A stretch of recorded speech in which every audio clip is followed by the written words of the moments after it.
capítulo, pessoal, ele trata da termoquímica. Mas o que é a termoquímica? É a parte da química que estuda a quantidade de energia na forma de calor que uma reação química pode liberar ou absorver em suas transformações.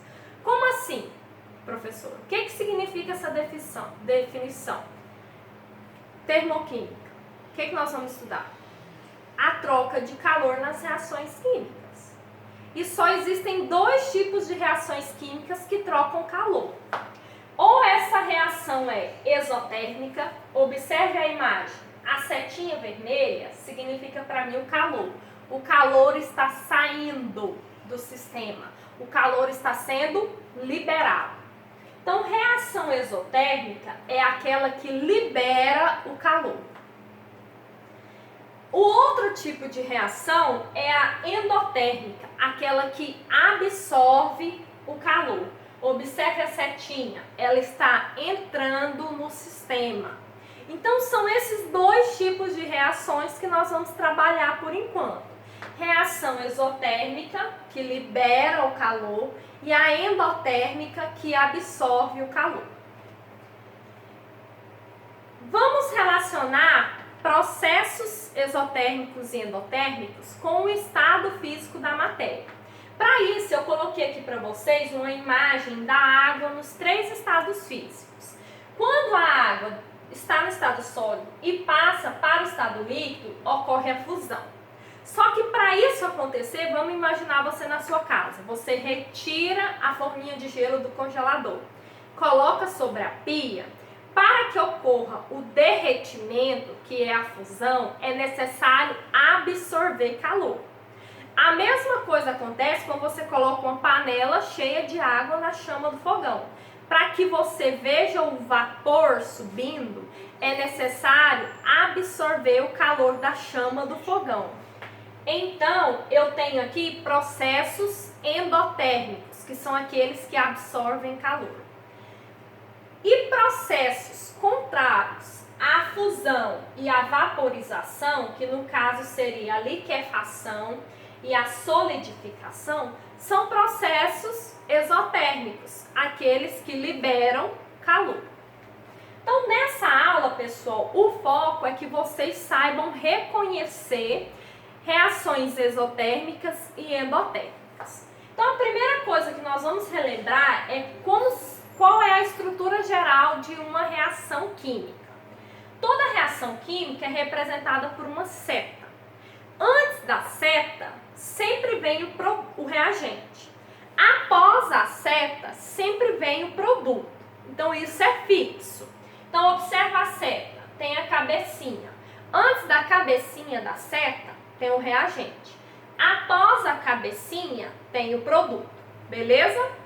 Então, vamos aqui reconhecer reações exotérmicas. Qual é a forma que pode vir apresentado para você? Eu tenho A mais B, reagente, formando C mais D, mais energia. Essa energia aqui, pessoal, é o calor que está sendo liberado. Então, observe que o calor veio no lado dos produtos. Então, primeira observação. Se o calor apareceu nos produtos, é porque é exotérmico. Segunda observação. A mais B formando C mais D. O calor vai vir expresso pelo ΔH. O que é o ΔH? É a variação de energia, é a variação de entalpia. Esse ΔH, se ele for um valor negativo, menor do que zero, significa reações exotérmicas. Então, vamos ver isso envolvendo moléculas, envolvendo substâncias. 2 mols de carbono reagem com 3 mols de H2, formando C2H6. E o ΔH é igual a menos 20,2. Observe, ΔH negativo. Se o ΔH é negativo, significa que eu liberei calor. Beleza? Outra forma dessa reação vir expressa. 2 mols de carbono reagindo com 3 mols de gás hidrogênio, formando C2H6, mais 20,2. Observe, o calor foi expresso no lado dos produtos. Isso indica para mim que o calor está sendo liberado, que é uma reação exotérmica. O que é muito comum aparecer aí nas provas. Eles querem saber de você se a reação de combustão, se a explosão é exotérmica ou endotérmica. Toda combustão, toda explosão, que é quando reage com gás oxigênio, é um processo exotérmico. É uma reação que libera o calor. Então se liga nisso, hein? Combustão, reação exotérmica. E a última forma de conhecer uma reação exotérmica é por meio de um gráfico. Esse gráfico vai ter um eixo de entalpia e um eixo do caminho da reação.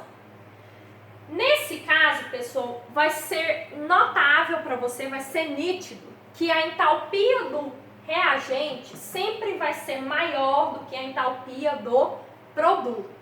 Beleza? Então, observe aqui, ó. Lembrando, a entalpia equivale ao calor. Se eu tiver a reação A formando B, A é o reagente, B é o produto. Observe o gráfico dessa reação. O A tem calor, tem entalpia de 200 kcal. O B tem a entalpia de 100 kcal. É nítido que a entalpia do A, que é o reagente, é maior que a entalpia do B, que é o seu produto. Beleza? No caso de reações endotérmicas, pessoal, eu vou ter tudo ao contrário do que foi visto agora para reações exotérmicas. Primeiro, na exotérmica, o calor não vem nos produtos. Na endotérmica, o calor virá nos reagentes. Então, observe. A mais D mais energia, formando C mais D. Segunda opção, lá o ΔH não era negativo, na exotérmica. Na endotérmica, o ΔH é positivo. A mais B formando C mais D. ΔH é igual a mais energia. Então, vendo isso em uma reação onde aparecem substâncias, eu tenho Fe3O4 se decompondo em 3 mols de Fe mais 2 mols de O2. O ΔH ficou sendo mais 267. Se o ΔH é positivo, é uma reação endotérmica. 900 kJ mais N2 formou 2N. Observe, o calor teve que aparecer nos reagentes. Se ele apareceu nos reagentes é porque ele foi absorvido. Toda reação de absorção de calor, ela é endotérmica. E graficamente, pessoal, eu vou ter o seguinte. O eixo da entalpia, que representa para mim o calor, e o eixo do caminho da reação. Lá na exotérmica, a entalpia do reagente não era maior que a do produto. Aqui é o contrário. O produto é maior do que o reagente. Então, observe aqui. Eu tenho reagente formando produto. No gráfico, a entalpia do reagente é menos 170 e a entalpia do produto é mais 400. Então, eu já notei que o produto é maior do que o reagente. Beleza? E existe uma forma de você encontrar o ΔH das reações, que é a variação de entalpia.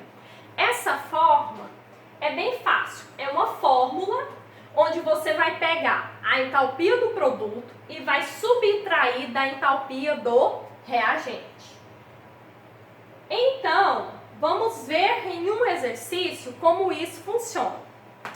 Durante a Guerra do Golfo, os soldados aqueciam seus alimentos utilizando-se de recipientes de plástico que continham magnésio metálico. Para que houvesse o aquecimento de pequenas quantidades de água, eram adicionados ao magnésio, produzindo hidróxido de magnésio e hidrogênio. Então aqui ele acabou de me dizer a reação que está acontecendo.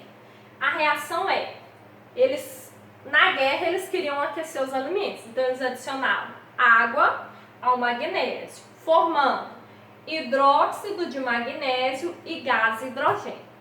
O gráfico representa para mim essa reação, onde o A é o reagente e o B é o produto.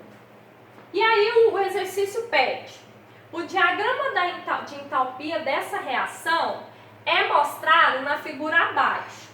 Com relação a esse diagrama, calcule o ΔH e determine se a reação é exotérmica ou endotérmica. Então preste atenção. Olhando o gráfico, eu já sei determinar se é endotérmica ou exotérmica. Por quê? A entalpia do reagente é maior que a do produto. Se ela for maior que a do produto, confere reação exotérmica. Ah, professor, e se eu não lembrar disso? Basta calcular o ΔH. Não é produto menos reagente? Quanto que é o produto? 20. Menos 100 vai dar menos 80. Não é um ΔH negativo? ΔH negativo se refere à reação exotérmica. Respondi a minha questão. Calculei o ΔH e classifiquei a reação em exotérmica e endotérmica. Então, recapitulando, pessoal. Reação exotérmica tem ΔH negativo, libera calor. Reação endotérmica tem ΔH positivo, absorve calor. Para finalizar aqui nossa aula, pessoal, agora é com vocês. Então, lá no AVA vai estar postado a aula, os slides que eu utilizei e uma lista de exercícios.